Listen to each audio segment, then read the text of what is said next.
Good evening, everyone, and welcome. We are the Owatonna School Board. It is Monday, it's the 24th of May, it's 5:30. I'm going to call the meeting to order. Eric, our attendance? We're missing Deborah. Hopefully she'll be able to join us. Would you all please rise and join me in the pledge?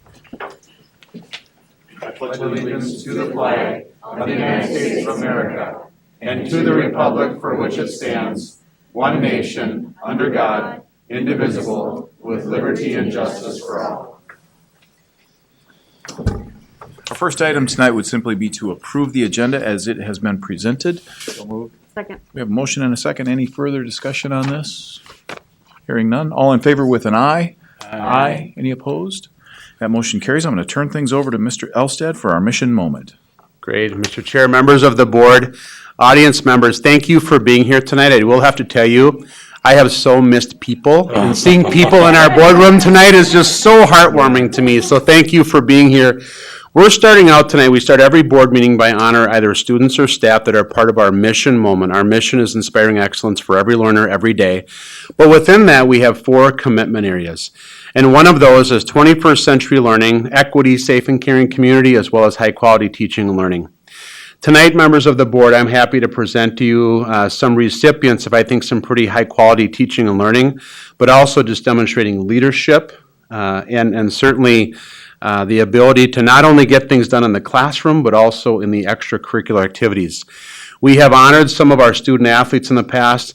One of our things around 21st century learning is really around well-rounded students. And when I have the honor of introducing students that not only excel in the classroom and perhaps even athletic activities, but also our fine arts activities such as speech and music, it is my honor to do so tonight. So I'd like to call your attention first. We're going to honor, we have 4 people from 4 students from Owatonna High School that participated in our state virtual speech meet this year. And I will say that watching a virtual speech meet is kind of like a fine mechanic because there are a lot of things that happen within that. But we were so blessed to have 4 members. So the 4 that are joining us tonight are Julia Christensen, Megan Copeland, Fardoza Farah, who you've heard from before in the board meetings. She was a winner of a major scholarship with the United States Senate, as well as Jackson Heeman. And these folks competed in the state meet, and I guess what I'd like to do is, if you want to remove your mask, you certainly can to speak tonight.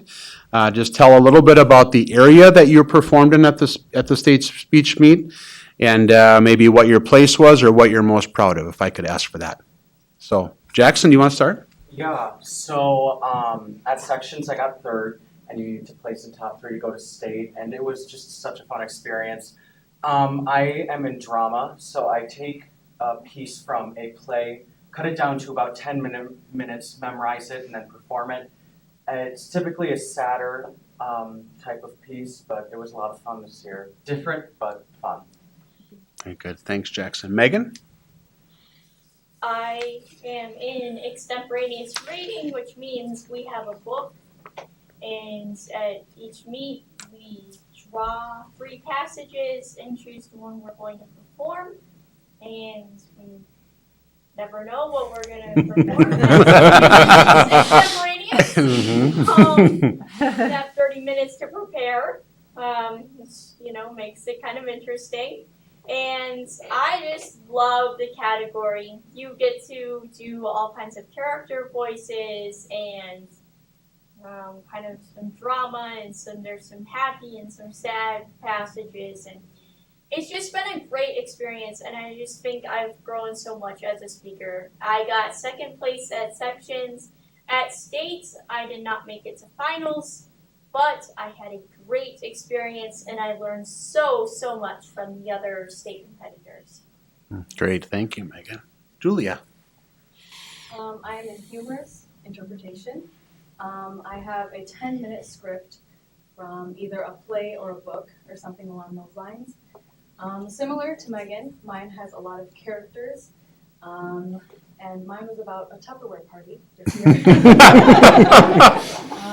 It was really funny, and it had a lot of crazy different characters.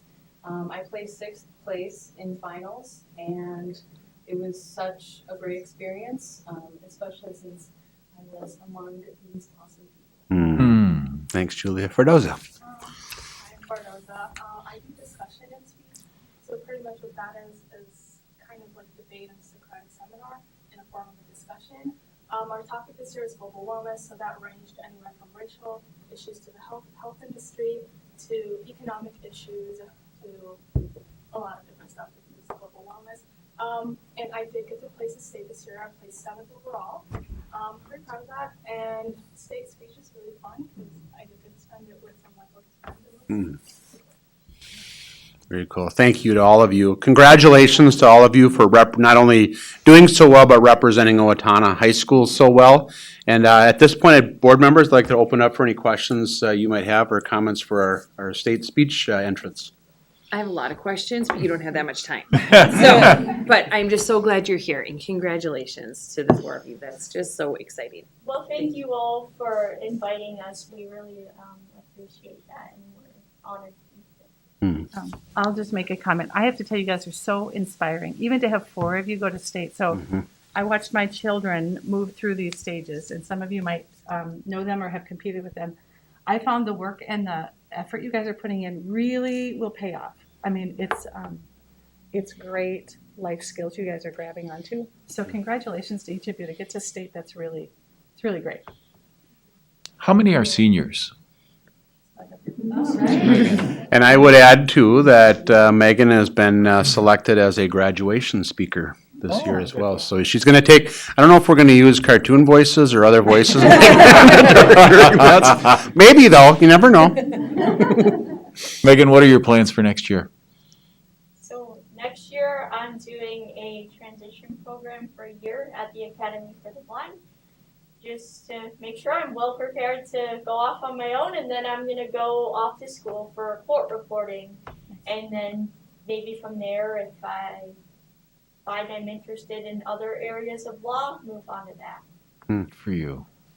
Great. Anybody else? Couldn't be more proud of the 4 of you. Thank you. Glad you were here. Thank you very much. Hang on, because when you are excused from here, you get a very coveted hashtag Owatonna Proud t-shirt. Because in Owatonna, we have a t-shirt for everything. And then what I'd like to do is take a few photos. If you can, I think Mr. Kath is going to join you outside for a photo or two as well. And then I'd like to bring our next group up. So thank you so much. We're very proud of your efforts, and thanks for being here tonight. Thank you, guys. Thank you.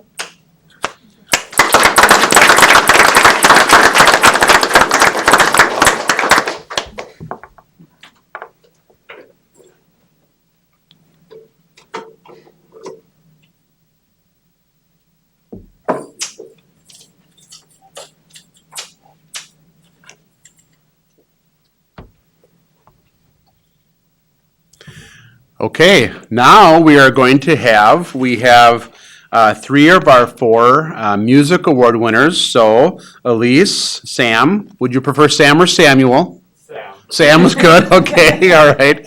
Depending on who I ask, right? So Elise, Sam, and Audrey, please join us at the table.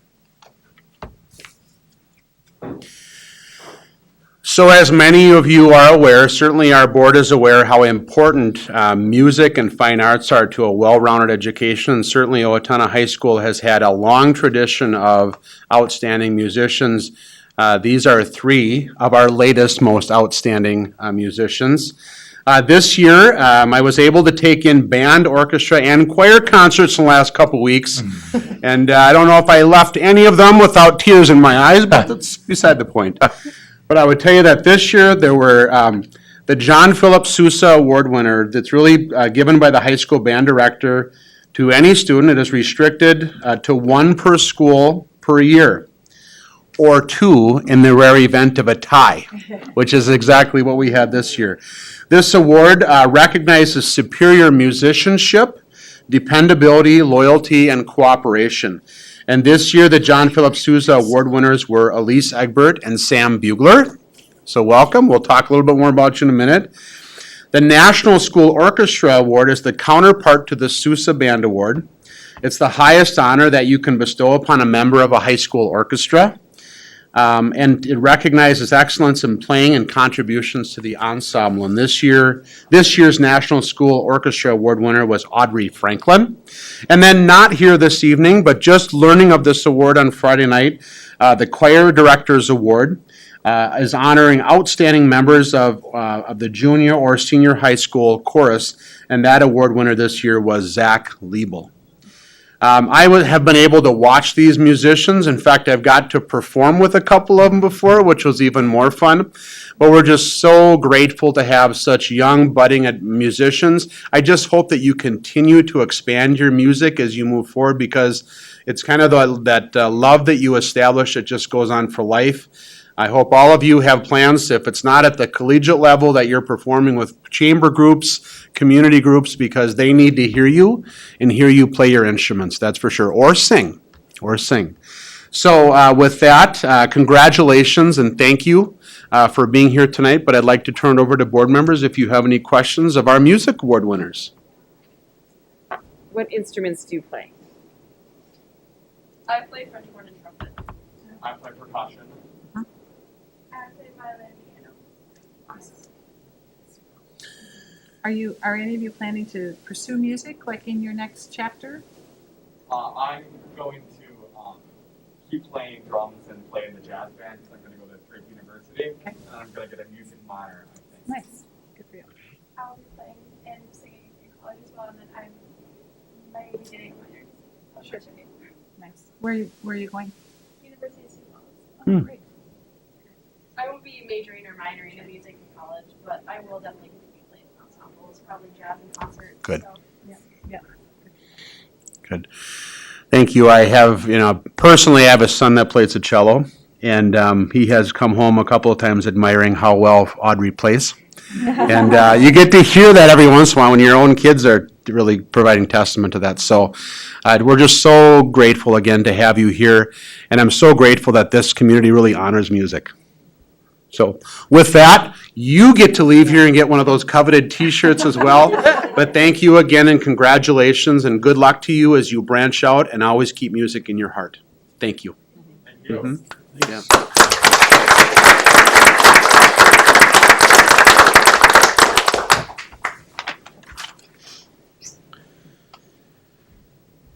And thank you, parents, for your support for years and years of lugging instruments home. Yes, thank you for coming tonight. We appreciate you.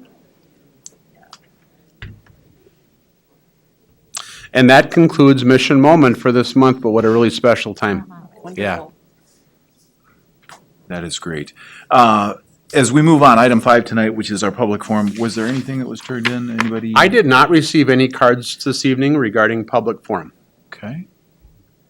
We'll continue. Do you have an item you wanted to speak on? I'm sorry. No. Oh, okay, I'm sorry.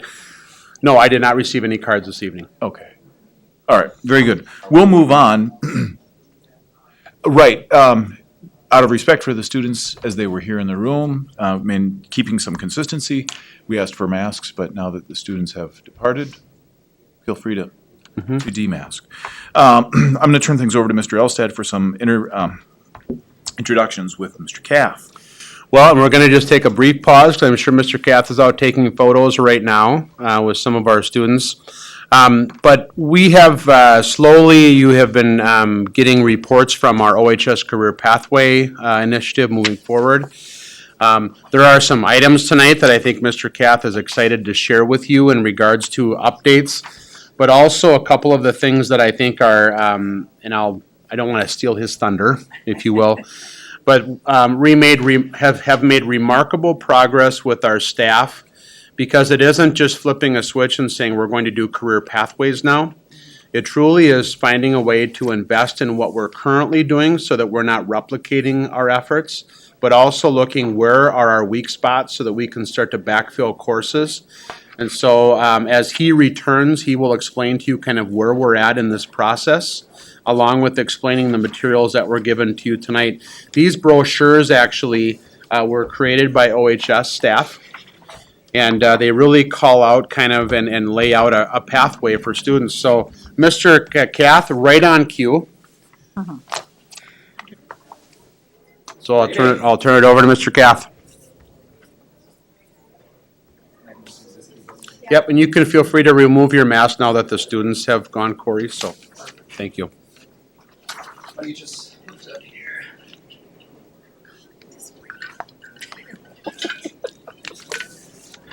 Great. Well, first of all, thanks for the opportunity to be here this evening to share a little bit of our update on career pathways. Specifically, the last time when we were here, we talked a little about that we were rolling it out for our 9th graders this year. So we're looking at a 4-year rollout of how we are introducing our Pathways program, and specifically making sure that we're getting all the work done so then that way it engages those students as they go through, without also leaving behind our 10th, 11th, and 12th graders that are there right now, wanting to make sure that there are some of these aspects that we can introduce to them and expose them to give them college and career preparedness, that we're doing that. So a lot of that, what we're discussing tonight, and what I'll share with you a little bit here, is actually keeping us on that track, and really excited about the opportunities that will be forwarded for our students. Few things. We have really worked on definitions of what it looks like to be a part of this program, and specifically the purpose behind it. First and foremost, you'll see kind of our design up on the top there, and we're going to use a lot of branding that way because we want to make sure that we have not only visuals, but also a clear pathway defined for individuals as they're journeying through the program itself. So as we're looking at that, the first one that you'll see up there is Compass. That's the first opportunity that we have for connecting with our students. And Compass truly is our opportunity to engage them over 4 years with their social emotional learning, as well as their guidance office for career pathways, and specifically looking at their course registration and their movement forward that way.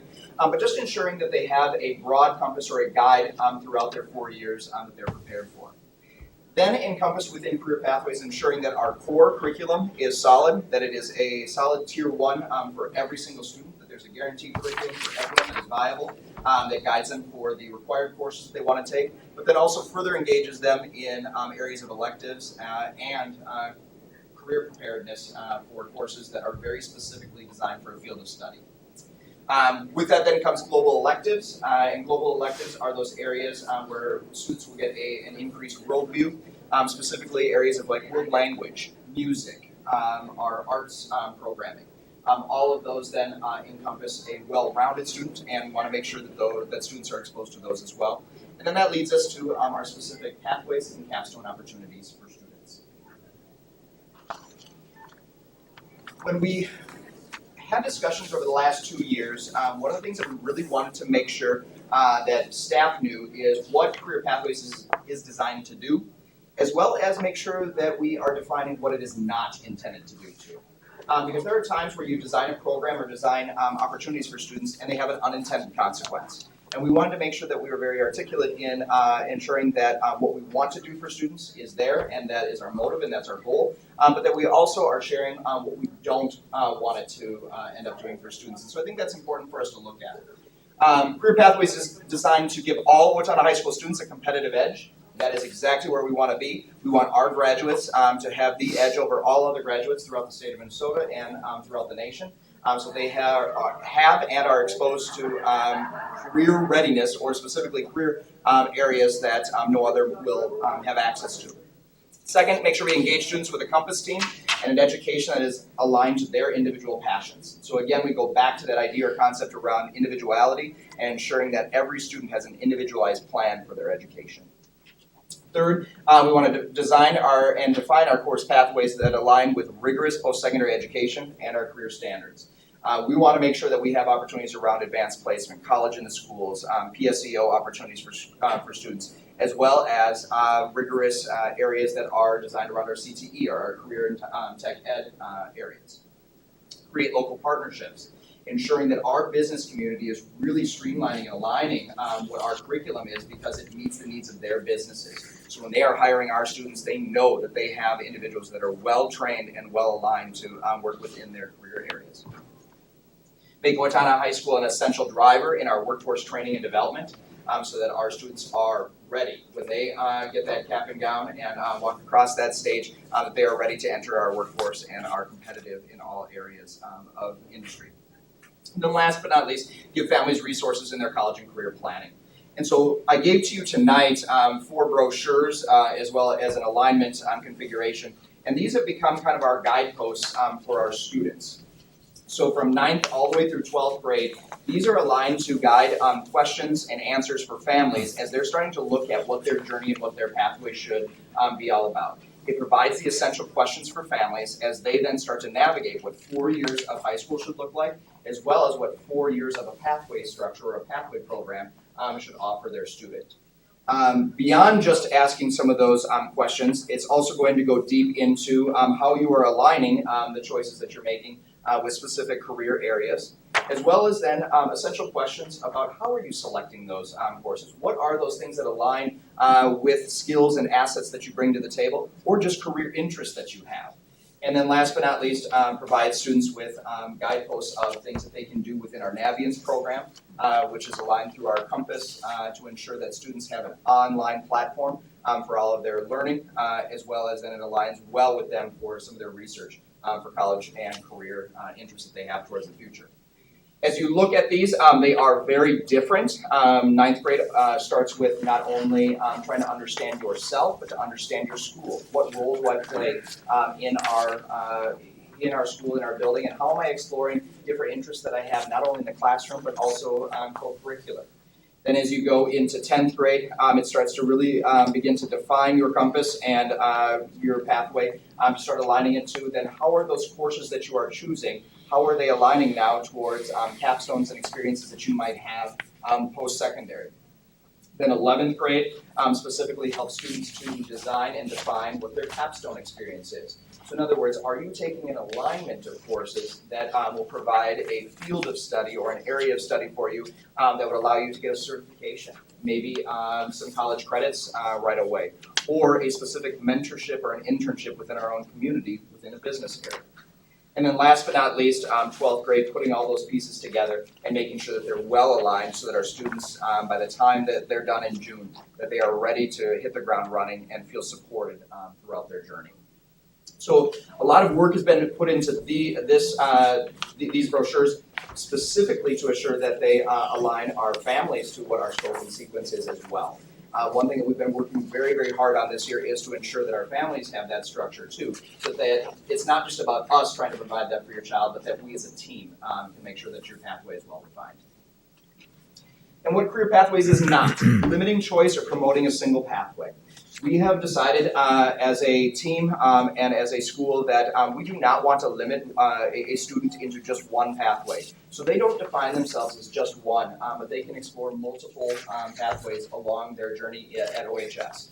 We do not promote one vision for success post-high school. It isn't just about a 4-year college or a 2-year college or going right into a specific career field. That what we want is to make sure that individual is celebrated for the choices and where they see their journey taking them, and ensuring that all options are available to students. We would not limit to current career paths and courses. In other words, we are always seeking to better ourselves and to figure out how can we expand to meet the current needs of industry within our own community, state, as well as country. And then last but not least, we are not about creating barriers to success. So as we look at all of this, we are examining as a foundational piece that you have set for us as our board to ensure equity for all. And that is that we want to remove barriers and remove obstacles to access for students to ensure that everyone has opportunity in all courses and in all career fields that we have, as well as all their learning needs too. Building our pathways. So this was probably the largest piece of work that we did this year, and that is to take our 3 pathways themselves, and that's what this sheet that you got as well is aligned to. And that is to take the 3 paths themselves and start to align them to what we call a field of study. So it isn't just about business, communication, and info tech, but what are specific fields of study that fall under those? So for us, we broke those down into 4 specific areas: business management, financial services, and administrative systems. So we have courses that fit under that categorical. Then hospitality, tourism, and event services. Arts, design, and innovation. And then communication, media, and public relations. So our goal was that with all of the courses that we offer at Owatonna High School that are not core required courses, so in other words, not your English 9, your English 10, your pre-algebra, things like that, but all of our elective courses and areas of study must fit under one of these categories. Otherwise, we begin to question, why do we offer the course? What is the purpose of that course as we move forward? And what we're excited to see is that it showed us some areas of gaps where we know that we need to align our curriculum better and create stronger fields of study.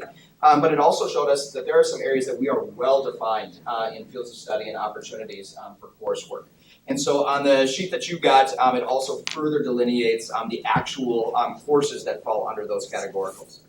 As we were doing those fields of study, though, one thing that we noticed is that if you get too specific with them, we started to compete against what different colleges and universities offer or what they require for specific areas of study.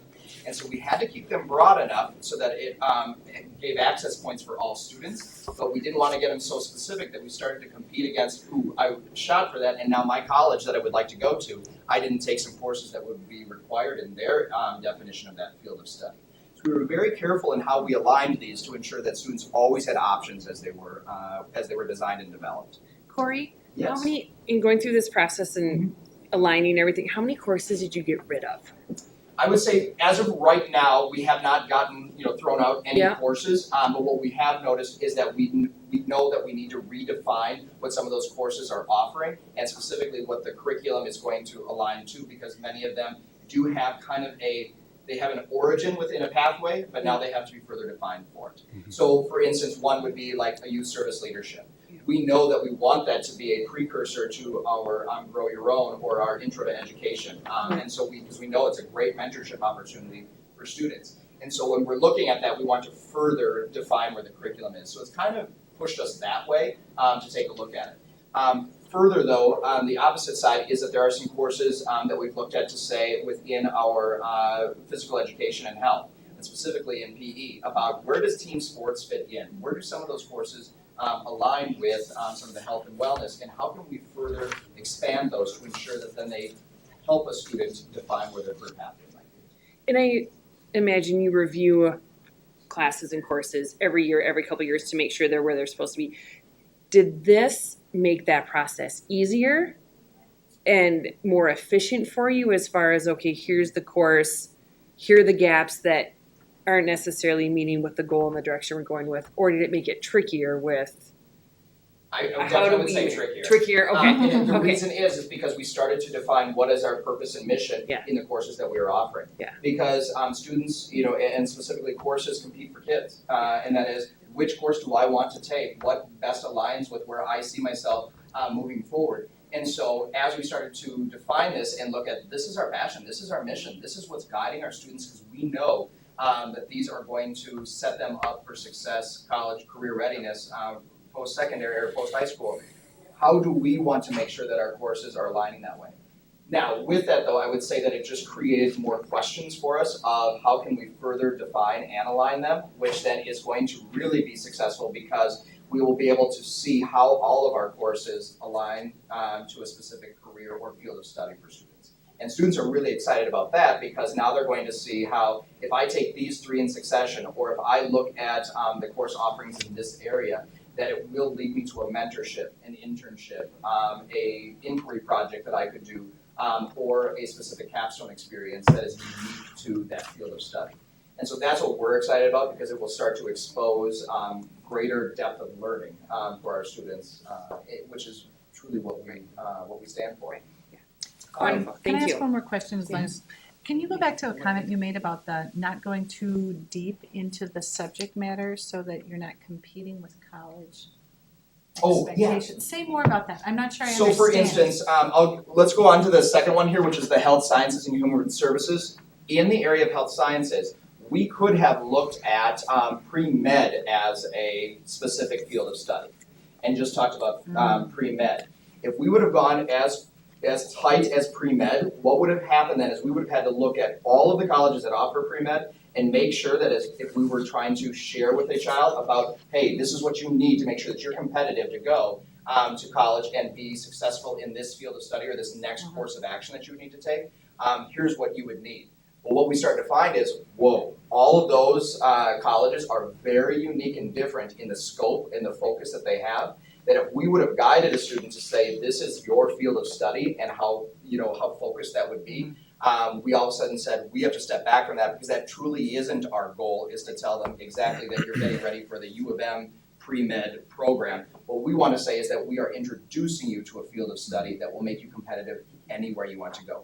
And as you hit your 11th and 12th grade year and really start to define which program you want, now you've been set up to be able to do that. And then that really opened us up to the fact that that's why Compass is so important, why you have to have a guidance counselor, a career navigator, a department, so specifically in this situation, our science department, that can say, yeah, this is what you would need if you want to go into that field of study then post-secondary.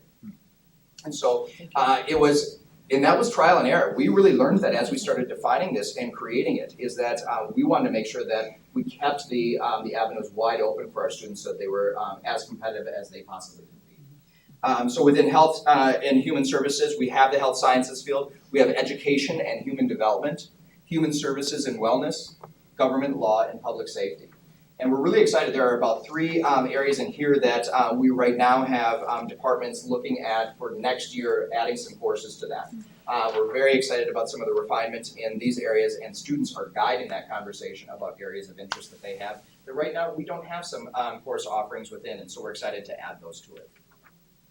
And then last but not least is our engineering, manufacturing, and agriculture. And that is split up into 5 specific areas: ag, food science and natural resources, power, transportation, and technical systems, manufacturing, architecture and construction, and engineering.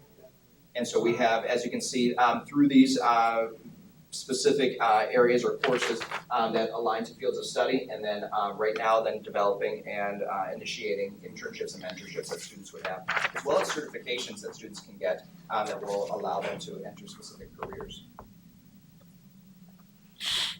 Next steps and outcomes then. So if you look at this kind of broad picture that is here, it starts with Compass, moves us into our core and global electives. Students start to find their pathway, and then it leads them to capstones. And we know that that is really where our kind of final initiative right now as we move forward. We will be doing curriculum design and training for Compass and Naviance this summer. Really making sure that our Compass program, specifically our advisement program that we had to kind of put on the back burner this year due to the fact of the COVID-19 and the fact that we really could not pull students into an advisement type program for this school year. But we want to make sure that we make that more robust for our students, and we're really excited about the curriculum that will come forward in that. A lot of those ICANNs are outlined on the back of this, where you'll see under Naviance. We have an expectation that we align all of our curriculum to that. We are excited to hire a career navigator and define student-centered outcomes for pathways with them. How will they align the work that we are doing to actually engage students so that they are ready, and the fact that how do we create those partnerships with our community to ensure that they have robust opportunities for internships and mentorships as they enter the workforce. Engage OHS staff and community partners in ongoing partnerships. Actually, on Wednesday, we are initiating that. We are brainstorming right now areas of industry within and businesses within our own community that would align to the different fields of study. And they will be able to give us some names and partnerships that are already there, as well as then brainstorm some that we have not forged partnerships with. Had the opportunity to discuss with Steelco Works and just mention that we were looking for some people. 7 emails immediately of businesses that want to partnership with us right now on this to make sure that they get people in their door to have job tours, internships, mentorships for our students, as well as to guide our alignment of our curriculum too, to say, how are you utilizing this? How does this concept work within your industry and in your field? That will make our coursework even more engaging because it will meet the needs of our current industries. And curriculum design and implementation for capstone experiences. We have a lot of work that is going into that, so that we know that as a student takes a succession of 3 courses, that 3rd course, that if they are going to have a capstone experience within it, that it truly meets what our expectations of that are, as well as then gives them that edge and a connection to current practice within that career. Could you give an example of that? What would create a capstone? Yeah, so one of them that we are looking at within our new high school would be your Foods 3 class would be a culinary where you are actually looking at what would it be to own your own restaurant, your own catering business, and that you are aligning to say, how would I create a business portfolio or a profile that would allow for me to engage in that industry right away. And so the capstone experience would be something where you would actually create a business plan around an industry like that. Another capstone experience would be right now in our magnet program. Our students that take magnet for 2 years create a portfolio of journalism or stories that they have written They actually submit those to SNOW, which is a statewide run student newspaper or a student journalism program, and they will rank and look at those submissions and then rank that student's portfolio. And so when the student graduates and has that capstone experience, they will now have a portfolio to be able to use for future resume builder or for interviews and things like that that are absolutely aligned to what a career within journalism would look like.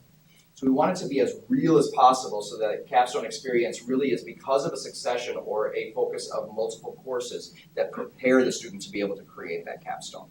Another one that's really good for us right now is our Grow Your Own, that students can take up to 3 courses aligned to 9 graduate or college credits that they can take in the area of Intro to Education, Critical Race Theory, as well as Human Development. So they would have a whole semester of college courses ready for their introduction into education. Pretty amazing for our students. And what they will take then in that Intro to Ed course is be able to actually lead lessons within an elementary classroom or a high school classroom that they're interested in teaching in and have that as an introduction into their future career. So pretty exciting. Thank you. Yeah, and last but not least, then we also want to do some capstone recognition.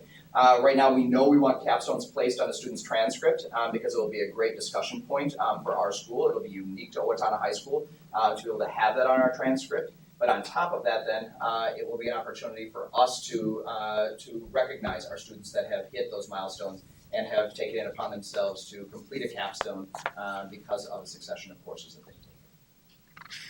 So exciting, a lot of work ahead of us. We know that as we refine and define that these are living documents, this is a living program that will change all of the time because our courses change as well. And it should. These shouldn't remain stale and stagnant. This shouldn't remain the same every year. This should dynamically shift as our students' needs shift as well as careers and industry changes as well. Because we know that we're trying to prepare students for careers that we don't even know yet. And so we need to make sure that this changes with that. And so even though we have, I think, created a good foundation for this or a framework for it, it will consistently be revamped and made sure that it meets the needs of our students so that they are as competitive as possible.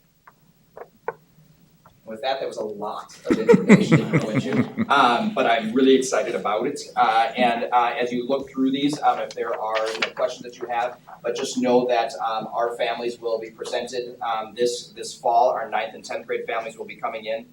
We are still going to use the 11th and 12th grade, even though we've only rolled out for 9th grade. So remember, we're going on a 4-year plan here. So our 9th and 10th graders will be presented with this next year as a very defined format. We are still going to present the same topics to our 11th and 12th graders because, again, they deserve that opportunity. And so many of these courses are already designed, and many of our 11th and 12th graders are already taking them in succession. Mm-hmm. And so we want to make sure that they know how these are aligning to college and career readiness. Questions? Any other questions? I do have some more questions. At what point are you going to be assigning a mentor to the students? It says that you're going to provide one for every student. Mm-hmm. Yep, so that would be through our Compass program. So that is when they come in as freshmen, they have an advisor that they will have. And it's a great question because we have just decided this at our last month's meeting that when students come in, they will have in 9th grade a general advisor that will be with them for their 9th grade year, helping them to align to the goals that we have for 9th grade. And then that will follow then to 10th grade. And then what will happen is that once they hit to 11th grade, they will actually register for which area of career pathways, so which pathway that they align to the most at that time. And they will be given an advisor for their 11th and 12th grade year designated by that pathway. And so we will be training and creating a curriculum based on those specific pathways that will then allow for students to further explore, as well as in their advisement will help them in their course selection, post-secondary or career choices that they're making to ensure that they are getting extra guidance within the pathway that they want to be exposed to at a greater level. Will you be hiring more people, or will you be assigning other teachers, who are willing to do that? Actually, it is one of the models that we currently use that all of our teachers, including myself, are an advisor to a group of students. So I currently have 14 students that I advise. Mine are 11th graders right now. And so all of our teachers are trained as advisors within specific areas. And it'll be further refined because now we're going to also create a curriculum that is aligned to the specific pathways themselves. And so they will be trained depending on which pathway that they would desire to be the advisor to.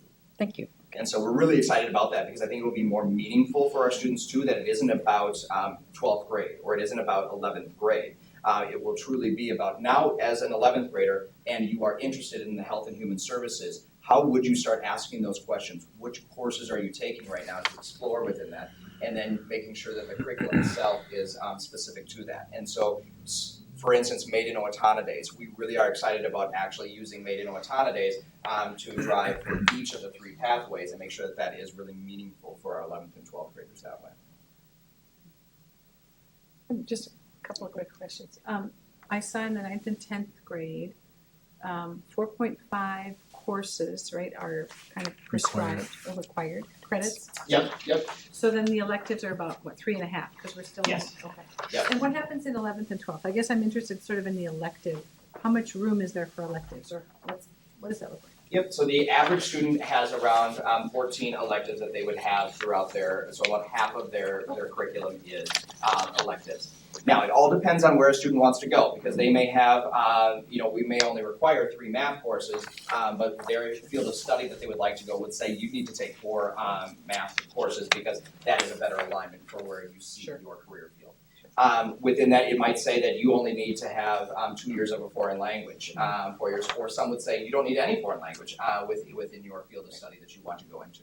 But what we want to do is make sure that we are giving as much opportunity for students and that they can start to see from freshman year an alignment of courses where they can say, you know what, if I am interested in arts, design, and innovation, I can look at these classes and start to say, how would that look over 4 years? Because I also don't want a student to take Spanish 1, 2, 3 in freshman only up to their first semester of sophomore year.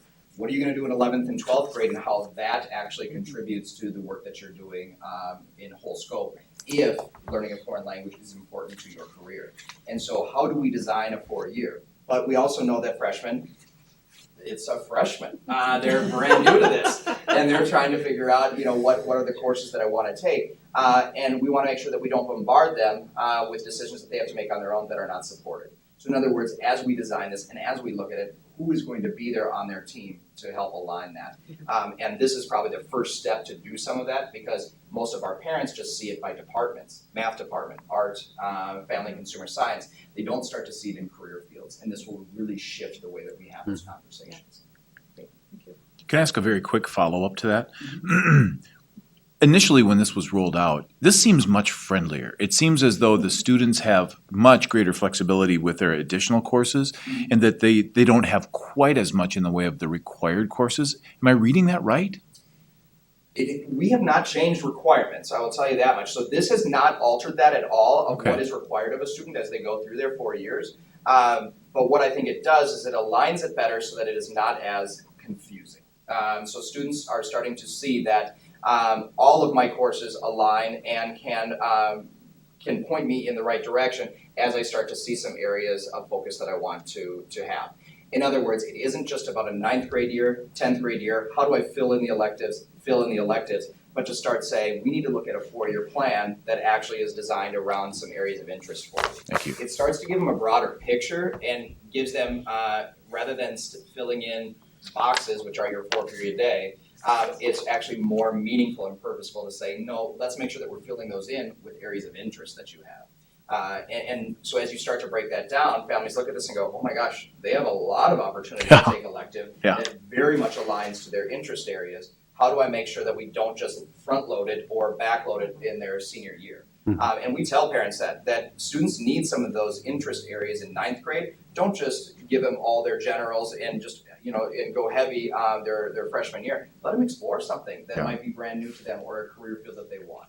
And so that those can be spread across their 4 years. I have a question.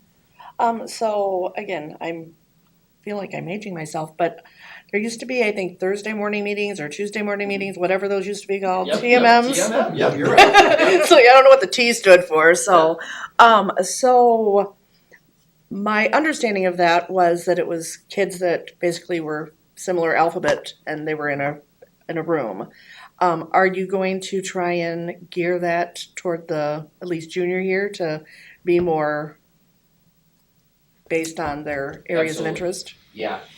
What we want for freshmen, though, is that as freshmen come in, we want them to get acclimated to what school can do for you. And so, in other words, for our freshmen in general, we want to expose them to all areas of interest, and that's where Navians will give us the tools to do that, where they will start to take self-assessments that will really guide them to say, what are those things that right now, by taking those interest inventories, are pointing me towards specific careers?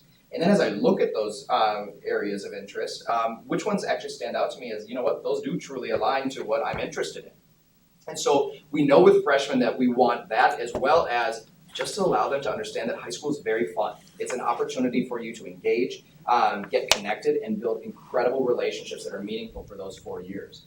And so we also don't want to go so heavy with career and college focus at that stage, because that's not necessarily where they're making those decisions.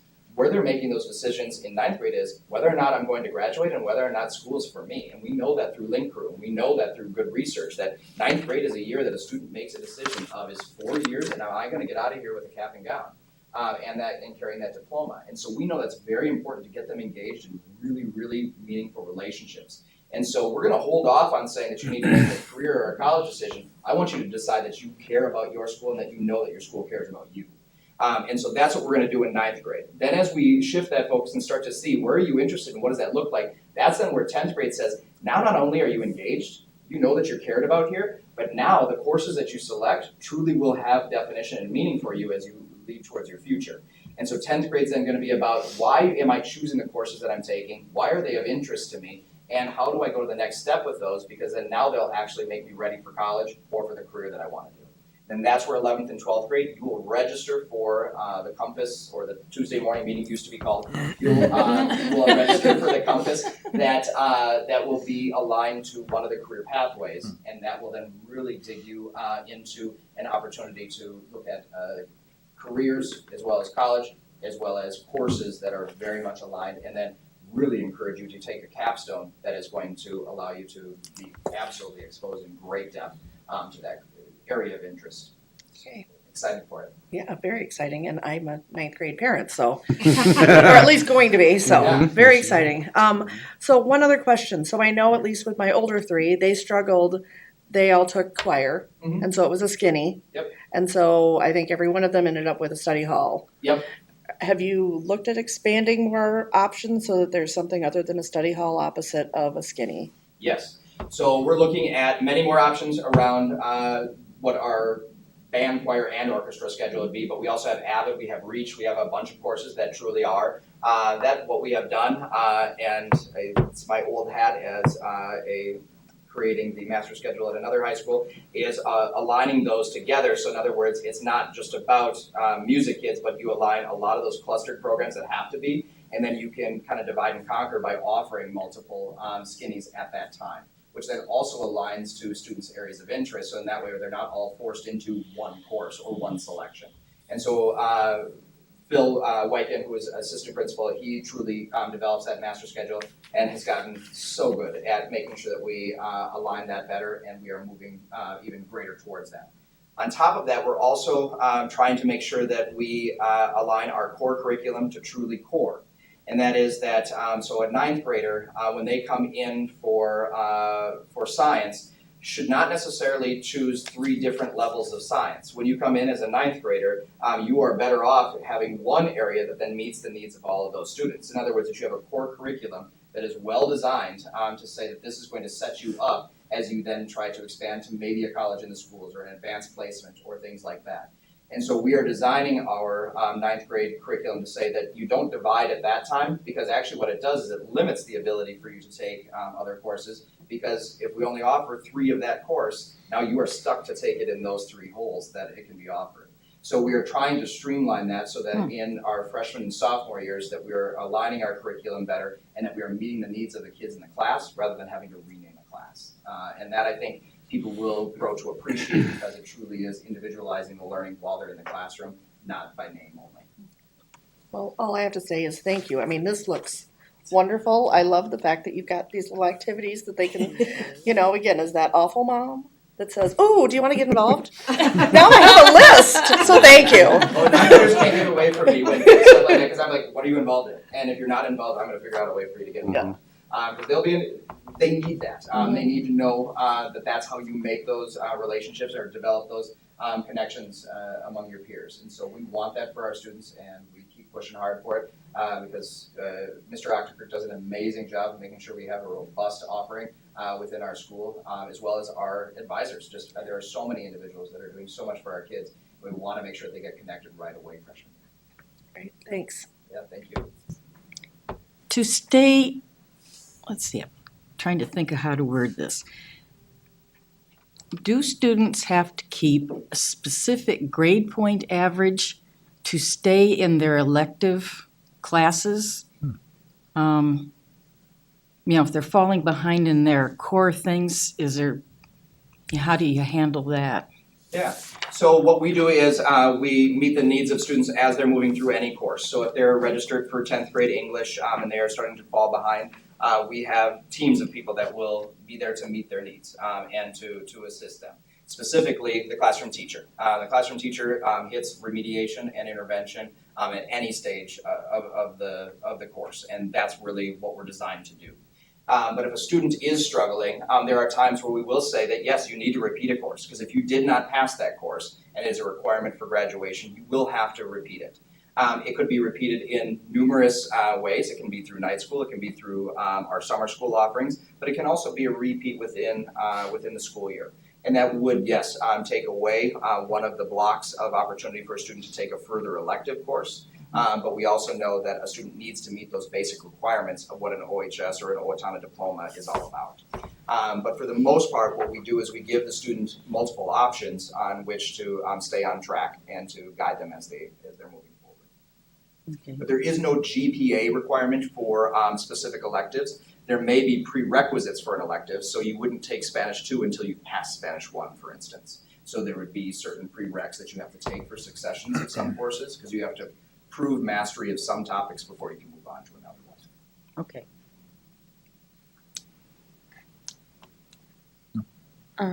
Going back to the Compass meetings, would we continue to have those next year? Yes. And then what would they look like starting in 11th and 12th grade when you said we would be assigned to more of a specific teacher? What would those meetings start to look like compared to 10th? Yeah, so what we were doing is they were doing them once a month. And really what we saw is that was not enough to truly engage in a relationship with the advisor. So next year we're proposing it would be every other week that they would be meeting with their advisors.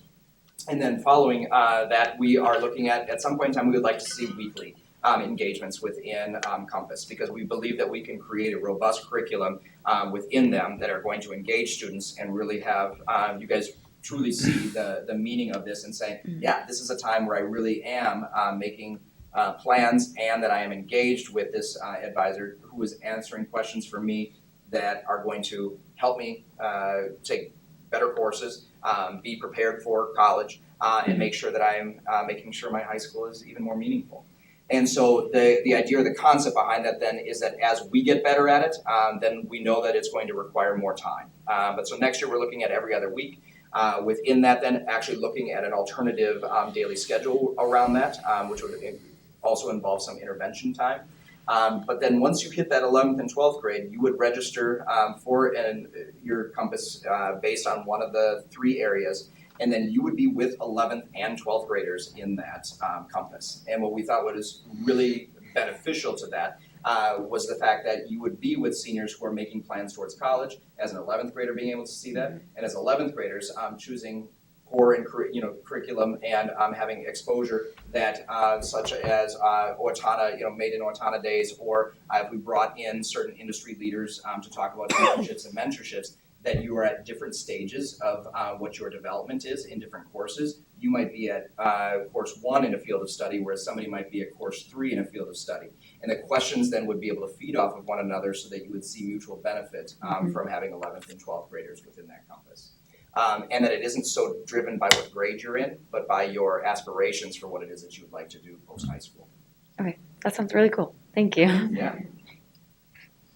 Anybody else? Any questions? I just have some closing comments, and Mr. Cath, Corey, I'm so pleased with the leadership that you provided for this. You came into this, in fact, just about 2 years ago, you were interviewing for the position of high school principal here. Probably this week too. Yes, it was. Yes, it was. Yes, it was. But you came in here, the vision had been somewhat established about what we were doing, and Mr. Randall kind of walked that up to a point where now it was ready to start putting boots on the ground and really starting to get more definition around what this looks like. I'm so pleased with the work that you and your team have done, and that includes your staff as well, just how you've guided this process every step of the way, knowing that you've hit little bumps and hurdles along the way that you've worked around with the staff. But within this, I see so much student empowerment. And that's exactly where we want high school education to be. We want high school students to have the guidance that they need, but be empowered to make the decisions on their own because we know their investment level goes up when they are empowered. The other parts of this is you've taken, again, this vision to reality. This is concrete kind of things that we hang on to that our students are now going to be part of. The other parts of that is you mentioned kind of the progression of courses with freshmen. The freshmen coming to you now have a much different experience than they did 5 or 6 years ago because they are coming in with some really, really valuable sort of exploratory opportunities. The board invested resources in middle school exploratory options in a different schedule for our students. So they're coming to you hungry for, I've had photography, I've had musical theater, I've had all sorts of exploratory. Now, Mr. Cath, what have you got for me? And you've got something for them right now. I'm really pleased with that. And the last thing is, you have taken what was a comprehensive high school to a connected and now aligned high school experience. Thank you for your work on this. Well, thank you. And I want to say it is not my way, it is our way. Yes. The team of Career Pathways that I was able to engage 2 years ago really had a vision for this, but needed that alignment. And truly that's what we worked on these last 2 years. And we do believe that our families will see it, but most importantly, our students are going to see this very, very closely. And it will usher in how we use our new building and our new school, as well as how our community accesses our students that way too. Great. So thank you. Thank you. Thank you. Thank you. Thank you. We are going to move on. Item 7 tonight, which is just general information. Anybody have any questions that showed up in your enrollment report or any of the other administrative reports? Just one quick one. Mhm. I should know this. What does VPK stand for? Voluntary preschool. Yeah, and so it's a program, well, it's a program that was set aside, it's a grant we received, and so they go through the voluntary sort of preschool program, and then that prepares them better for Yeah, kindergarten, I so. saw that entry.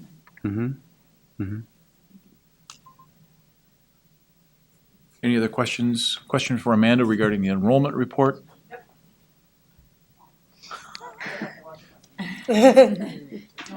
Amanda's certainly ready to answer any questions we might have.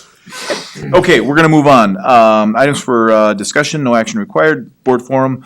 Daniela, do you mind if I start with you down here on this end? There's not much new with me, just starting off with like end of the school year things. About to take my AP exam tomorrow. I just became NHS president for next year. Oh, congratulations, Daniela. Thank you. And yeah, just like wrapping up a bunch of end of the year activities, especially for student council. We're doing like powder puff event and a few other activities throughout the week. Yeah. The homecoming too. Yeah, homecoming part 2, and then last chance dance on Friday. It's our first and last dance. We get something. Nice. That's it. Thank you. Deborah? I don't have anything. Nothing for me. I'll defer till a little bit later. Okay. I have 2 quick things for you with regard to board forum. The first would be engage Owatonna, and I know that this is something that we have heard about in a board setting, but it's worthwhile to continue to repeat it and lift this up. This is a fabulous tool for the community to connect and provide insight and input with regard to, in our particular case, specifically what's going to happen with the existing high school property. The second thing I would bring to your attention, and this is something that Sarah just brought to me tonight, there appears to be a meeting that would be happening in September, so we have time to explore this.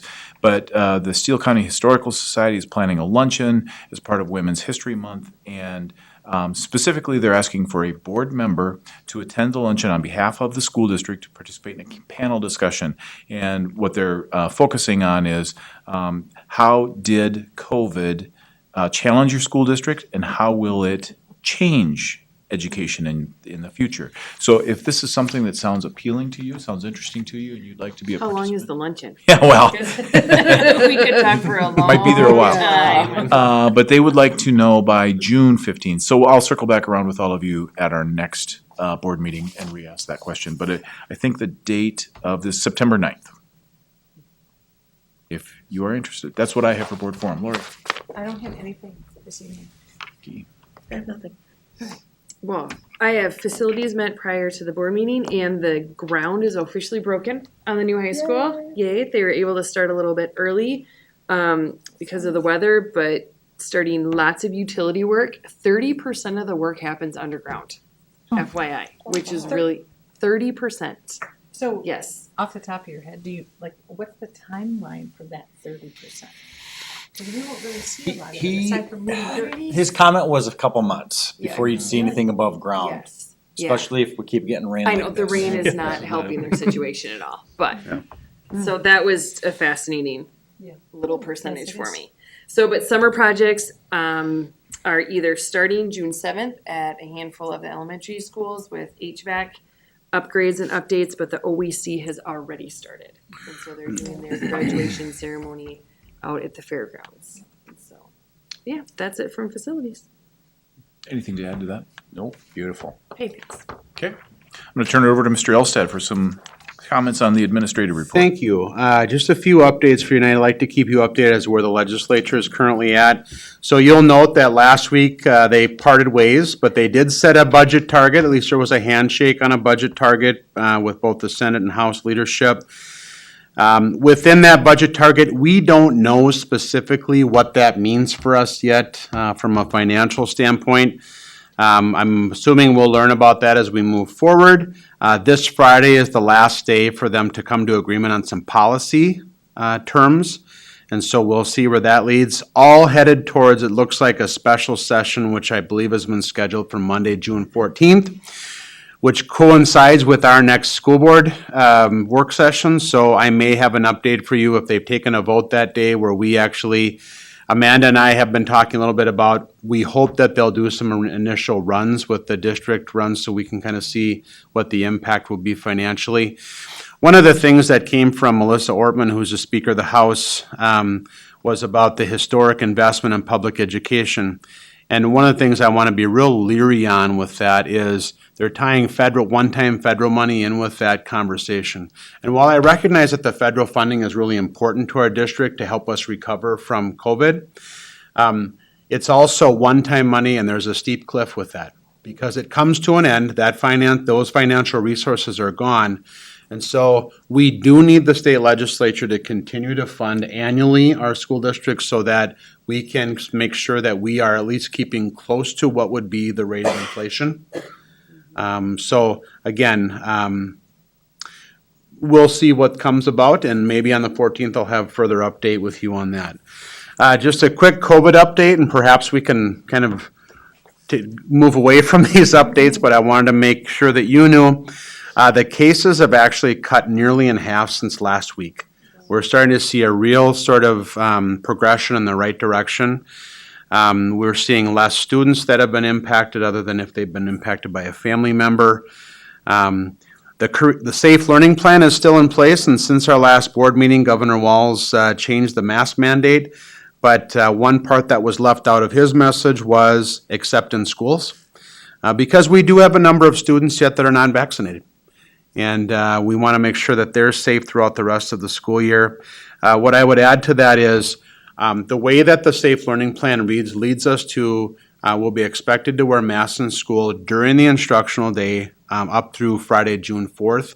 Starting June 7th, which now becomes more of a staff, we are changing our model to follow the business sector response, which is optional mask for staff when they're in the building. But again, it will be optional at that point. And likewise, when we come to summer school, for our 6-12 population that starts summer school, particularly 9-12 with some of their credit recovery, masks will be optional for them as well. We are waiting for additional guidance though for our K-5 students, and how are we going to move forward with that? That'll be decided at a later date. There was also some guidance provided last week, late last week. So graduation will be completely maskless this year, or mask optional. Now remember, we're going to be outside, so we're all hoping that it rains now and it doesn't rain on Sunday, June 6th. That would be great. But it also applies to any extracurricular activities that are outside of the instructional day. So at our high school, last night I was at an event for our robotics club. And because it's outside of the instructional day, masks become optional for parents and students in the building or outside of the building. So that was an added little piece there, because as we think about concerts, unfortunately, we just wrapped up our last concert before that guidance came to fruition. But we still, any extracurriculars, award evenings, which we have starting this Wednesday at the high school, can be mask optional for staff and students. And then just one quick strategic planning update. We have one more full day with our strategic planning team on June 8th. And then the work shifts to you folks, because they have done some amazing work about really gathering that desired daily experience. And then we worked through something in our last session, which is called a theory of action. And what it was really trying to say, if you believe that these things are important and this is important, then that should lead us to inspiring excellence for every learner every day. So we worked through a lot of those statements and activities. We are going to be working on a district vision card at our next session, but that's really leading towards and directing towards the board work that you will do to set the strategic roadmap, which then we backfill with an operational plan. As I'm looking at my colleagues that sit on the cabinet, that will really be our work, then the operational plan about how we make those things come to fruition. And I would point out that as per Mr. Kath's presentation, one of the desired daily experiences that was very clear from our parents is that they want relevant career preparation opportunities for our students. And that's exactly what we believe our Career Pathway program is going to deliver. So that's just a real quick snippet. I'm excited to share our work thus far with you and look forward to that as we move forward. And I believe those are all the updates I have for you this evening. Terrific, thank you. I have one question. Yes, please. So I think there was an article from MSBA that came out regarding the summer funding that just recently got approved. Did that change anything that you were planning? I did notice that the funding was available to use until 8 of 2022. Yes. So So we are working, in fact, that was something that came, we had cabinet on Tuesday, it came out, I think, on Wednesday of last week, so that's one of our agenda items tomorrow to discuss. We have a fairly robust summer program that we have developed thus far, but we also know that if, it's been a little more difficult this year to find staff that will help us with that, because even though you might want to offer more, we have a staff that's really tired, that has been through one of the most extraordinary years ever in education, and we recognize that. So I think that allows us an opportunity, though, of not only maybe during the school year, but other events as well that we can tie in, even moving into next summer as well. But we are doing some exploration. We've got the Owatonna Trailblazers, which I think is just offering more enrichment opportunities through our community education program. We're still doing Minds at Work for K-8. And then we're doing a lot of credit recovery pieces. We're adding some pieces to that, including those students that maybe fell a little bit short in credits. If they are involved in a really valuable or valid work experience, that we can provide them some work experience credit as part of their recovery, because we know work is important to most of our students in the summer. So again, the dollars are there. It doesn't compute to a lot, and so as you start to look at it, the new dollars that were assigned is about $160,000 or so, but we had some before that time, but then they added about $160,000. The part that I think we're going to be exploring even further, though, is we've had at least one staff member come forward and offer to provide some additional mental health supports for our students this summer, which is going to be a critical bridge for us because, as I've stated all along, although we saw some of the academic gaps develop, the bigger gap is just the reconnection for our students and the mental health gaps that might have been established. So that's going to be a critical part of our summer programming. So we'll have a lot more detail for you, I think, on June 14th, which is kind of before we get things really cranked up for the summer. We're just starting at that point.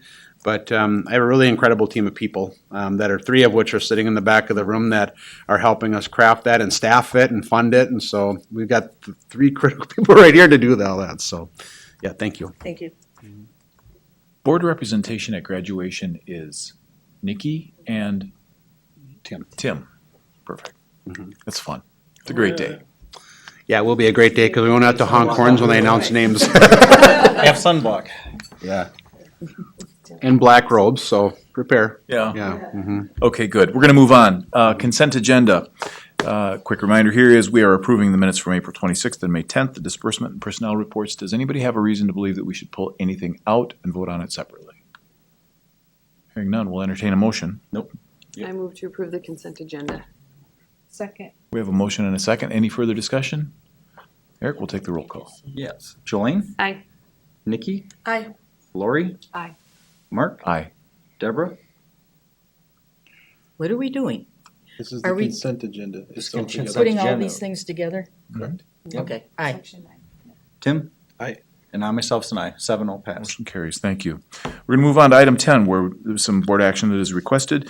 Starting with item A, I'm going to turn things over to Mr. Elstad for the 2022-2023 school calendar. So this is a calendar that we have been working on and found Michelle Krell has taken this and provided some guidance, and the calendar committee of the district, which includes multiple different voices, has provided input in this as well. So this calendar is prepared for you for your consideration of approval tonight. Just a couple of highlights for you, just as a quick reminder. We have started to make it a practice that we do start right before Labor Day, which allows us an opportunity to get a few days under our belt with different open houses and things like that. We're also continuing to engage in our K-5 preschool sort of conferences for parents, which we found to be really beneficial to really begin and kind of maintain those relationships. And so everything else pretty much falls into line. There's really nothing to necessarily call out with this calendar, but we always like to approve calendars at least 18 months ahead of time if we can, because we do know planning takes place for families. So I would entertain any questions that people have about the calendar at this time. Okay. Hearing none, we'll entertain a motion to approve. So moved. Second.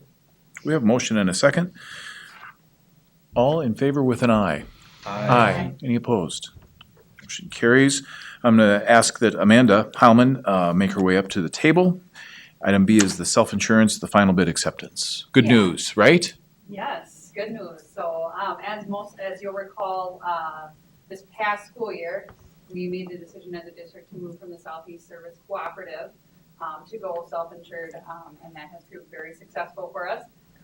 Trend in the market right now is about 7 to 13%, and we work with National Insurance Services, our agent of record, to take a look at our last 24 months of claims and really trend that forward to give us a projected dollar amount for actual claims that we would have potentially for the next school year. And then we also took a look at obviously the revenue, how many members we have currently enrolled in our plans, which is about 453 members at this point.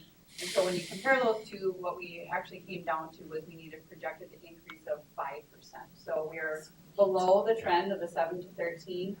And as you'll recall, the last 2 years we've had some significant increases. We had a 16% one year and a 12.5% the following year. So really proving successful and doing exactly what we wanted it to do is really to help us manage our health insurance claims and bring that in internally. So we're hoping as we move forward, we'll be able to build some reserve balance within our health insurance fund, which will just help us as we move forward to hopefully continue to bring these increases down even further as we move forward, which obviously saves the district and our employees in health insurance. I want to give us the really quick bird's eye view. What's the difference between being self-insured and going out? So being self-insured means we take all of our claims, all the revenue, all of that comes through the district. Being part of the co-op means that we're part of a membership of all sorts of organizations. And so we really fall to the fact that we're obviously all those claims from everyone's entities fall together. And so if another entity has a really high claims experience and we have a really low one, we're still stuck with all of those high claims within this pool. And so what that does for us is it creates, you know, sometimes a higher anticipated increase than what we would normally have if we just looked at our own claims experience. So moving to self-insured really just is a way to help us better manage our own claims where we're not risk adverse to other people's claims and other people's high experiences. So. Amanda, I have just a question or two. So, you know, I think COVID is kind of a unique year on a lot of fronts. And was our consultant able to help us understand, were we in line with other districts in this COVID year? I mean, I think some elective surgeries and stuff may not have occurred that, you know, it's just so abnormal. So did they help on that front? And then what does that mean for our future? Or how do we So plan as we for were that? trending claims forward, we did have a COVID factor placed in those trends, just not knowing, because you're right, Right. there were some certain procedures that people chose not to do. We did have a few pretty high significant months that weren't necessarily related to COVID. We had some higher claims this year. Now we anticipate as people start to venture out and actually go to the doctor, we're gonna see some additional claims there, but we did build that into the trend as we move forward, so we feel confident that the numbers we're projecting will hopefully cover any of that increase in activity as we move forward. And then one other quick question. I know you noted the insurance committee. Can you remind me who sits on that committee? So we have a representative from each of our union groups that sits on the insurance committee, and then obviously our HR representatives and the business office representatives that sit on that. So, yep, and we met a week ago. Yep. And very, very good meeting. Good. Everyone was pleased with the outcome. And then maybe just one, so are they able, that committee, are they able to help educate our insured population about this plan and sort of what it means for them? And I mean, do they have any anecdotal comments, or what's your sense on that? So we work really hard with, so yes, and we also work hard with National Insurance Services. We do an open enrollment for our employees every year, so this year it'll be in July. And so we work with them to set up individual meetings where employees can actually go and meet with one of the representatives to talk through our plans and have that objective person that's outside the district kind of present, here's the out-of-pocket cost for each of these plans and how it would impact you. And that's been very valuable for our employees. We found a lot of success with that. So we'll continue to do that as long as our employees want that. So, Great. That's great news. yeah, great news. Any other questions? Anything to add? No, I just think, and I appreciate the work that Amanda has put into this. Going, I don't know if anyone knows, going to self-insured is not as easy as just sort of saying, guess what we're gonna do tomorrow. There's a lot of extra planning and work that Amanda and her staff have had to do, along with our consultants as well, to kind of walk us through that. But to get to where we were, have the trepidation we had about what COVID might mean to us, and then to move forward in this way, it's just a real investment we've made. That time up front has been important, but now we're reaping the benefit of that. And as we move forward and continue to build a little base where we can take on these, you know, maybe market calls for 10% or more, and we get to a spot where we can kind of keep those within reason so that we know even how to financially plan better, you know, 3 to 5 years maybe down the road. So anyway, good work. Yeah. Thank you. Okay. Would one of you be kind enough to introduce this motion? I move that the board accept the self-insured health insurance renewal with Blue Cross Blue Shield as presented. I'll second that. We have a motion and a second. Any further discussion? All in favor with an aye? Aye. Any opposed? Motion carries. Item C, turn it back over to Mr. Elstad, the 2020-2021 official school calendar. So let's hope that this was our one pandemic, and that we don't have to travel this before. But as kind of an annual piece that the board has done at the end of every year, we do justify the calendar to make sure that we fully recognize for public record that we did have to adjust some of the calendar dates. Mostly on a given year, it's because of inclement weather. But this year, we have some things that were called out. And so one of the things you'll note that's color-coded in the calendar that was presented for you for consideration is you'll see some that were in orange, which means those were transition days, something we hadn't experienced before when we were transitioning from fully, online learning to a hybrid, back to in-person learning again. So just a few different nuances with that. And then we do recognize that there was one official snow day this year, and I think that happened on Monday, March 15th, if I'm not mistaken. And so what you're being asked to consider tonight is just kind of just public acknowledgement of this calendar to make sure that we've justified everything that's necessary for the Department of Education, but also to meet our district requirements. Questions? I have a question. Mm-hmm. So I believe that, again, memory may not serve me correctly, but that the teachers had to have a day if they were doing both online and in person. Does that Wednesday need to be recognized in this calendar? We don't, because it's recognized still as an instructional day. It just Okay. happens to be an e-learning day or distance learning day. We've Right. called it all year long, which accommodates then the need for additional prep time, which they have inserted into that Wednesday for our secondary staff. And then we adjusted our elementary instructional day to accommodate that as well. We were back in-person learning for most of our elementary. In fact, I think if I were to stick to a percentage, I would say 90% of the year was in person for our elementary students, because we built a different model with just using our interventionists and so on to have a classroom. But so that's all been adjusted for. It was all accounted for. We did have to request one additional transition day at the end of the year from the department that they granted us, because we made that switch back in what was now late March from sort of the, it was from hybrid really to in-person, so. Okay, thank you. Mhm. Anything else? Any other questions? Somebody have that motion queued up. I move that the board approve the revision in the 2020-2021 school calendar, removing March 15, 2021 as a school day for grades K through 5 due to inclement weather. Second. A motion and a second. All in favor with an aye? Aye. Any opposed? Motion carries. Last tonight would be gifts to the district. One more time, Mr. Elstad. Yeah, two gifts recognized tonight. There's a $500 gift from Federated and Mutual Insurance Company to our Owatonna High School Boys Track Program. And as we see every once in a while, a $250 anonymous donation was made to the Husky Angel Fund. And this is a fund that helps cover lunch costs for families or students that are having a hard time paying for their lunch costs. Or other things. One thing I would recognize is that over the course of this year and then moving into next year, we believe that the federal government is going to continue to fund lunch for our students. And so this covers a number of things. It has covered lunch in the past. This year we're using the Husky Angel Fund for other things like could be that they need to have opportunity to pay for driver's ed classes, things like that. So it meets a number of different needs. Questions? One last time, somebody introduce this for us. I move that the board approve the resolution for acceptance of gifts as presented. Second. We have a motion and a second. Eric's going to do the roll call.